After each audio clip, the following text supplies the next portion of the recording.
अक्कलकोट नगराध्यक्षपदाचे उमेदवार मिलनदादा कल्याण शेट्टी, महिंदगी नगराध्यक्षपदाचे उमेदवार अंजलीताई बाजारमठ आणि दुधनी नगराध्यक्षपदाचे उमेदवार अतुलदादा मिळकुंदे। या ठिकाणी जमलेले अक्कलकोट दुधनी महिंदगी येथून आलेले सगळ्या माता भगिनी, सगळे आपले पक्षाचे पदाधिकारी, सगळे युवक बांधव, मी आदरणीय मुख्यमंत्री साहेबांना एक सांगू इच्छितो, आदरणीय भाऊ, ही अक्कलकोटची निवडणूक कशासाठी चालू आहे मला कळतच नाही।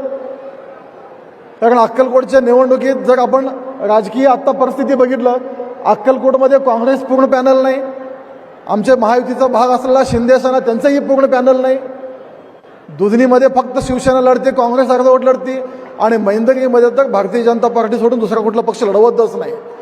म्हणजे ह्यांचे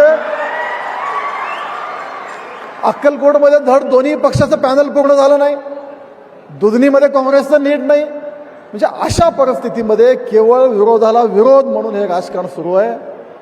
मला विरोधकांना माझं आव्हान आहे, ह्या निवडणुकीत माझ्यावर वैयक्तिक टीका टिप्पणी करण्यापेक्षा तुम्ही ह्या निवडणुकीत काय केलात, तुम्ही एवढं वर्ष सत्तेत होता, त्याचा जर लेखाजोखा मांडला ना, खऱ्या अर्थाने जनता विचार करेल।